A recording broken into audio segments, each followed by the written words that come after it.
He's had a distinguished career spanning 32 years and several continents. Most recently, you've heard Anthony hosting CBC Radio's On the Go. He's also spent time with Here and Now with the team as a host. And before that, he was behind the mic on the St. John's Morning Show. But Anthony made his mark as a skilled journalist, writer, storyteller, and interviewer long before ever arriving at CBC Newfoundland and Labrador. So let's talk about it. So Anthony, big day, as I said, major milestone. How are you feeling about it all? Feeling kind of weird being interviewed by you, to be honest, because usually you and I are talking about how we're going to interview this person. So to have you asking questions, it all feels a little surreal, but also real at the same time now. I made the decision a few months ago. And so here we are, my farewell interview with Carolyn Stokes. Oh my goodness. It's hard to believe. It really is hard to believe. Yeah. And so you made the decision a few months ago. Why are you deciding to go now? Well, you know, I've kind of prided myself on always calling it like it is. So, I mean, I'll just tell you bluntly, when the CBC announced that we were going to be looking at some serious cutbacks in 2024, so this was towards the end of last year, I thought about it, and I've been through rounds of cuts in this corporation before, and it can be very unpleasant, as with all organizations, as our colleagues at the Telegram may well be facing, as the entire media industry is facing.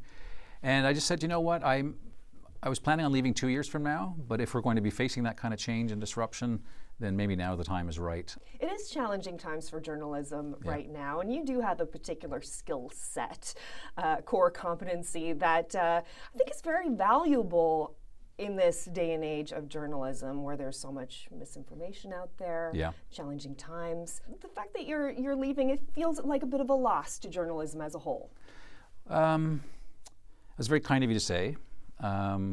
I like to think that I've had some role teaching and mentoring other younger journalists who are coming up. And in some ways, I mean, you're younger than I am, but you're not as young as some of our youngest journalists. And you think about the workload that a lot of them have now with, okay, I'm going to file for television or video. I'm going to file for radio. I'm going to file for cbc.ca/NL. So I'm filing for 3. So when I started, you know, okay, there was radio and there was TV. Then there was radio and TV. Now there's radio, TV, and the web. And so the demands on journalists are really serious these days. Spread pretty thinly. Very much so. And that's one of my big concerns, is that I think it's almost like Ironman competitions, you know, the swimming, the running, and the cycling. Very few people are good at all 3. But it's hard to always be good at all 3. So I'm concerned, as I'm leaving the profession, about the depth, you know, because some stories really do require depth. And in an era of cutbacks and reductions, and with uncertainty at the very top of news organizations as to where we're all going, that's my concern leaving, is, you know, where's the depth going to be? Where's the really meaningful, profound journalism going to happen? I'm sure we'll still find ways to do it, but it's getting tougher and tougher to do that kind of work. You have done so much over your 32-year career. You worked in so many places. You started in Halifax, and you worked in Atlantic Canada, moved over to Ottawa, worked with the House, so you were in that political realm on the Hill. What was it like covering politics in Ottawa at that time? It was a great time because it was during the Chrétien, Martin, Harper years, was my time on the Hill. And Jacques Chrétien was just a very fun prime minister to cover, right? Because he had that bluster, you know. A proof is a proof is a proof that is proven, you know. And he was just a very colorful guy. And then there was the Lennon-McCartney thing about the Liberal Party then. If you didn't like Chrétien, you liked Paul Martin.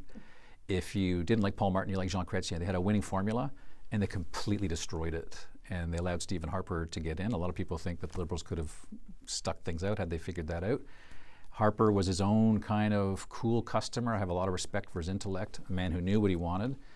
Much more accessible when he was leader of opposition than when he would become prime minister to people in our line of work.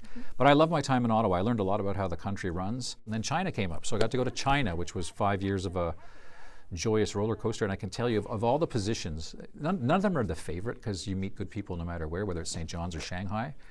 But I can't remember a single day being bored for 5 years in Shanghai and Beijing. So it was really quite the trip of a lifetime, and obviously had a big influence on my kids and my wife Doris as well, right? Living in China was an adventure. And you've seen just some staggering stuff, being in war zones, and I'm sure that kind of humanity is really in the forefront when you're covering that kind of thing. Can you tell us a little bit about your time and maybe some of the experiences you've had covering war zones that have just stuck with you over the years.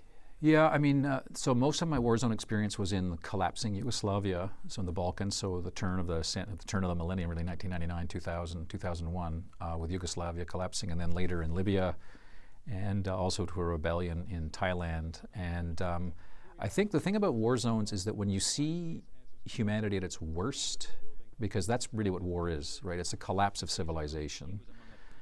You also get glimpses of humanity at its best. So there are heroes, and there are people trying to stop the bloodshed.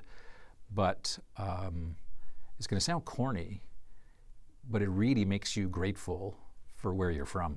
You went from all those places to here in Newfoundland and Labrador, a little corner of the world. Yeah. What brought you here, and what has that experience been like for you? In a word, Carla, de wife. Love. Love. Well, you know, we're in a strange business, you know, because if you work as a national or as an international correspondent and you have a family, you know, they follow you around everywhere. And it's thanks to my wife and kids that I've been allowed to have the career that I had.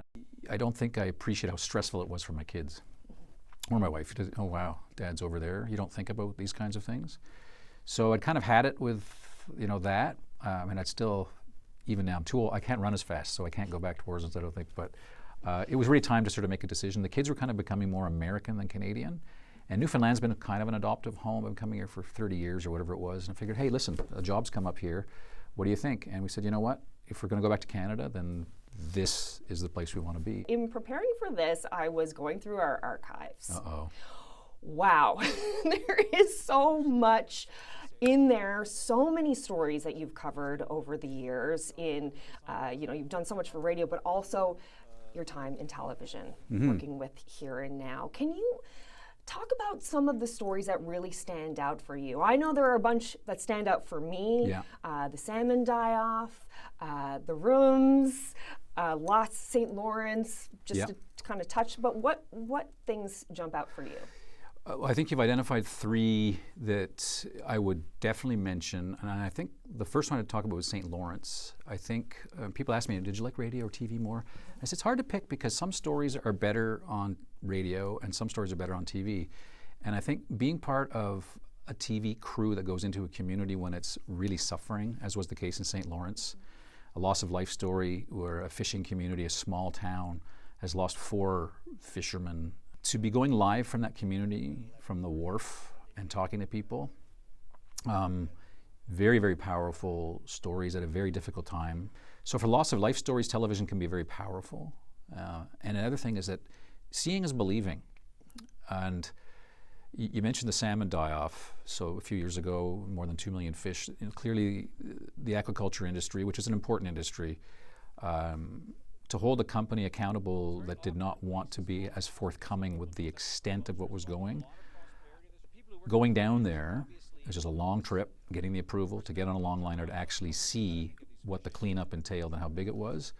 I honestly think if we had not been there, I'm not convinced that we would know the extent of what actually happened. Doing the special with Heather Hiscox for the 100th anniversary of Beaumont Hamel outside the rooms with the royal visits and all that, that was fantastic. And I think in some ways when you have time to really produce good TV, when you can work in archives, and Lee Pitts, who's a producer, you can do some beautiful things. And that was nominated for a Screen Award. So there's so much. I don't know, where I pick. Even like the Feed and L shows with you and Ashley at the mall. So much fun. So much fun. Meeting the audience, and working with you and Ashley, as with Debbie and Ryan. My time on television and Here and Now was wonderful. And deciding to leave Here and Now to come into this radio studio to do On the Go was very difficult because I really enjoyed working with you a lot. You personally, Oh, thank you. Well, I loved working. We got a with Kleenex you. now. Had a lot of good times, a lot of laughs, for sure. You mentioned archives. Did you look at the bloopers? Don't. Don't. No. Do not. We've had some Let me leave with dignity.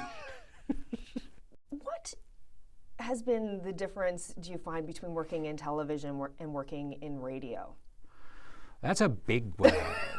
That's Whiskers, they both have their challenges. They're one. different. Yeah. Clearly, radio is your first love. Is that fair to say? I'd say so. I think what I found challenging in TV, and you know this, is that if there's a technical problem, I think the official language for that is a screw up. On radio, you can laugh it off in a way and move on. In television, it's a nightmare.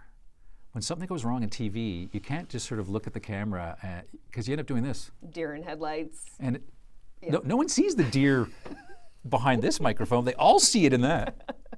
Right? So there. I found that we all have, right?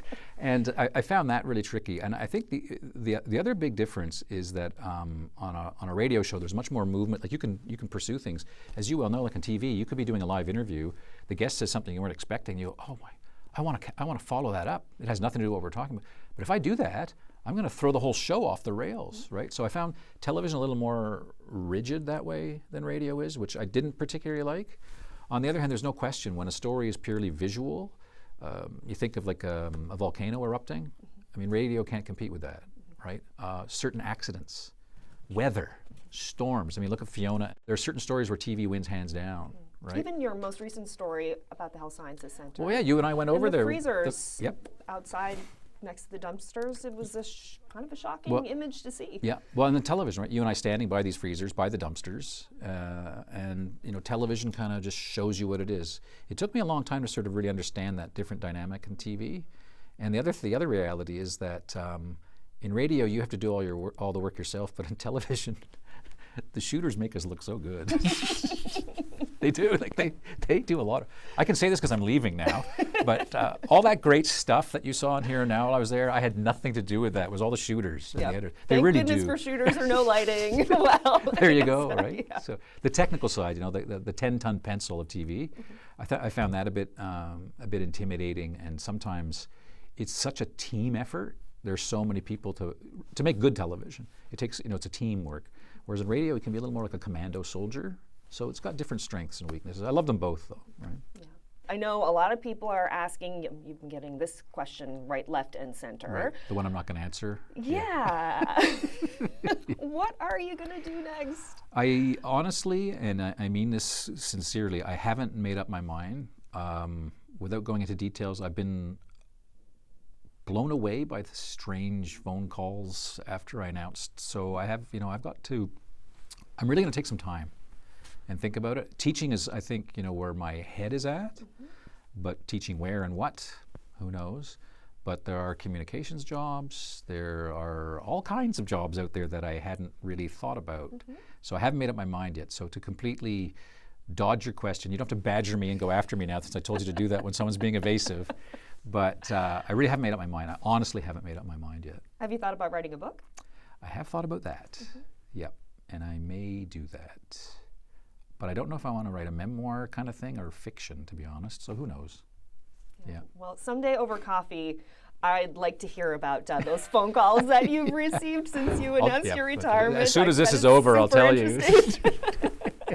I'll tell you everything. Anthony, you are going to be so missed. Thank you, Germain. By the viewers, by the listeners. I really appreciated every minute that I've had working with you. Me too. And I'm very grateful for you as a journalist and a friend. Well, you're very kind, and I'm going to miss you. Thank you. Thank you.